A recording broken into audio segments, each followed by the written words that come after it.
New York JFK International Airport was buzzing with life, a veritable crossroads of intertwined destinies. Repetitive announcements rang through the air, listing exotic cities. Last call for Flight 327 to Tokyo. Immediate boarding Gate 22. The incessant clatter of rolling suitcases on the polished floor mingled with the loud voices of families meeting up, friends saying goodbye, and hurried business travelers glued to their phones, their minds already absorbed in upcoming meetings. The neon light reflected pale halos on the large bay windows, where planes waited patiently on the tarmac, imposing and silent. The terminal was a theater of humanity. Tired faces after long journeys, children fascinated by the magic of giant planes, couples embracing in heartbreaking goodbyes or emotional reunions. Each one carried within them a story, a hope, a destination. Among this moving crowd, a silhouette stood out without even trying. Captain Amina Diop. A black woman in her 40s, with a proud head, walking with the confidence of someone who knows her worth. His pilot's uniform, impeccably ironed, highlighted his elegant stature. The golden epaulets on his shoulders glowed softly under the artificial lights, a testament to his years of experience and mastery of the skies. Her captain's badge glittered as a quiet reminder of the place she had earned, not through privilege, but through hard work and determination. His face was marked by features of gentleness and strength at the same time. His dark eyes, calm and determined, reflected a wisdom acquired over years of taming the skies and facing storms, not only meteorological, but also social. Her dark blue scarf, tied elegantly around her neck, added a touch of femininity to her military appearance. Every step she took resonated with a discreet authority, that of a woman who had nothing to prove, but everything to defend. Originally from Dakar, Senegal, Amina was the daughter of a mathematics teacher and a nurse. Her love for the sky was born during a flight she took as a child, fascinated by the immensity of blue through the window. But becoming a pilot had not been an easy dream to achieve. In a world where few women, and even fewer black women, had a place in the cockpit, she had to face skeptical looks, condescending comments, and invisible obstacles. She had studied aeronautics in Toulouse, worked hard to finance her flying hours, often the only black woman in classrooms full of faces that didn't look like her. Each certification achieved was a victory, not only against gravity, but against prejudice. Today, she was one of the most respected captains in Skylink Airways, a renowned international airline. But despite her impeccable uniform and accolades, she knew that, for some, her appearance would always be a challenge to their narrow expectations. As she walked through the concourse toward the gate for her transatlantic flight to London, a man in a three-piece suit, with a closed face and arrogant demeanor, deliberately stood in her way. Richard Vaughan. A household name in business circles, a real estate mogul and influential investor, whose fortune was as big as his ego. He was carrying an Italian leather briefcase, and his shiny shoes looked like they had been polished just for this moment. Vaughan looked her up and down, his light eyes narrowed with barely concealed contempt. A sarcastic smile appeared on his tense face. "Are you lost, ma'am?" he said in an acid, smug tone. "The cleaning staff section is on the other side." Time seemed to stand still for a moment. The ambient noise faded, replaced by an electrically charged silence. A few passers-by instinctively slowed down, sensing the tension in the air. Some looked out of the corner of their eyes, others barely stopped, accustomed to scenes of ordinary arrogance in crowded places.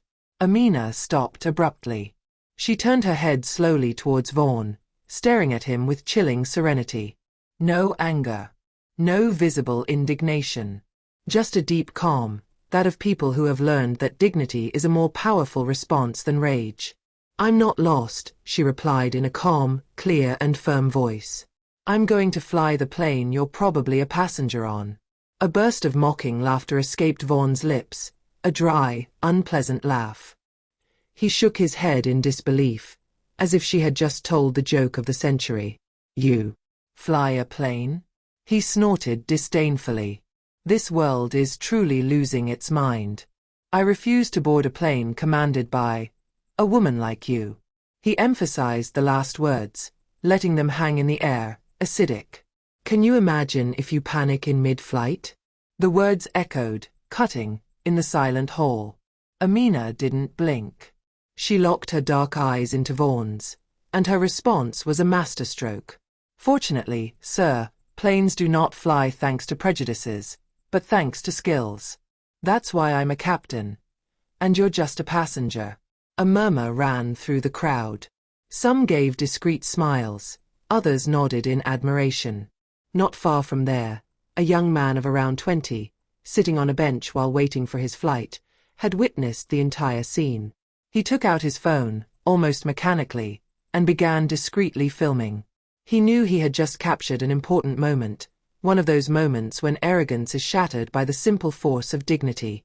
Without another word, Amina turned on her heel gracefully, her impeccable uniform vibrating under the terminal lights. Vaughan stood there, furious, humiliated not by screams, but by the power of unwavering calm. What he didn't yet know was that this moment had just triggered a global shockwave. A video. An exchange. A symbol. The sky had just opened to a new era. A few hours later, as the plane flew over the Atlantic, peaceful above a black and infinite ocean, Amina's video was already traveling around the world at dizzying speed. Captured by a simple telephone, the scene had become a symbol. A businessman humiliates a black pilot. His response. Epic. The title sounded like a statement, and views accumulated by the millions, crossing borders and time zones. Comments flooded social media, reflecting a mix of outrage and admiration. What composure! Ordinary racism exposed in broad daylight. Captain Amina, a model of dignity and resilience. She flew far above ignorance.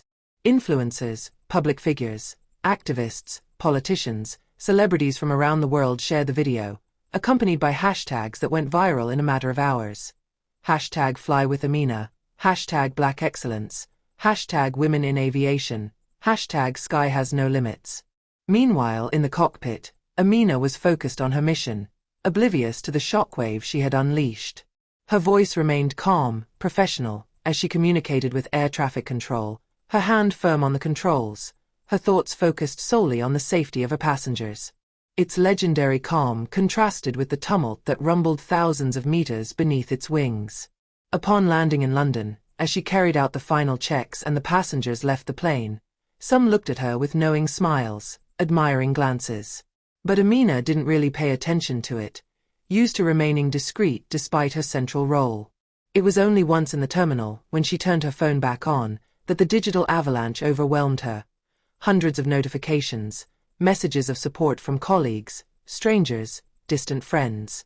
Her face appeared on posts she never expected to see, a modern heroine, when professionalism crushes hatred. Captain Amina Diop, a lesson in elegance in the face of stupidity. While his name shone on all the screens, Richard Vaughan's life was falling apart. Within hours, his contemptuous remarks had triggered a media storm. His business partners, anxious to preserve their image, published press releases denouncing his words. Companies associated with his empire broke away, contracts were suspended, and his company's stock plunged on the stock market. Videos of former collaborators emerged, telling anecdotes confirming his arrogance and recurring contempt for others. What was just a simple incident at an airport became the symbol of a changing world. But it wasn't just the story of a man falling. Above all, it was the story of a movement that was taking off. Women pilots around the world began sharing their own stories. The sexist remarks, the unfounded doubts about their skills, the condescending looks in cockpits dominated by men. A domino effect of truth and liberation of suppressed voices. Demonstrations broke out in several cities, not to protest against an individual, but to demand more diversity, more inclusion, more respect. Signs proudly displayed, "The sky belongs to everyone. Our skills fly higher than your prejudices. Captain Amina, you pilot our dreams." Aviation schools saw a dramatic increase in enrollment of young girls, especially black girls, inspired by Amina's quiet strength. They too wanted to challenge the gravity of prejudices. Faced with this wave of support, Skylink Airways did not remain passive. The company held a press conference where it publicly congratulated Amina, emphasizing not only her exemplary professionalism, but also the way in which she embodied the company's values. A few months later, she was promoted director of flight operations, becoming the first black woman to hold a position of this magnitude in the history of the company. A promotion that resonated as a personal and collective victory. 1 year later, Amina was invited to speak at a United Nations conference on diversity and inclusion. In front of an assembly of world leaders, she took the stage, dressed in her captain's uniform, the golden epaulets gleaming in the spotlight. His voice, calm and assured, resonated in the packed room. "I didn't choose to become a symbol. I simply did my job, with the passion and rigor it deserves. But what I learned is that sometimes, a simple, dignified response to ignorance can open doors for millions of others. The sky has no color, and neither do our dreams." An emotionally charged silence preceded a standing ovation. Tears shone in the eyes of many people present. That day, Amina did not only represent women, black people, or pilots. She represented humanity in its ability to rise above hatred. Richard Vaughan, for his part, sank into oblivion, symbol of an ancient world, eaten away by its prejudices and its arrogance. Her name was nothing more than an echo of intolerance, while Amina had become a beacon of hope, a model of resilience and courage. That day, she didn't just take off a plane. She had started a global movement.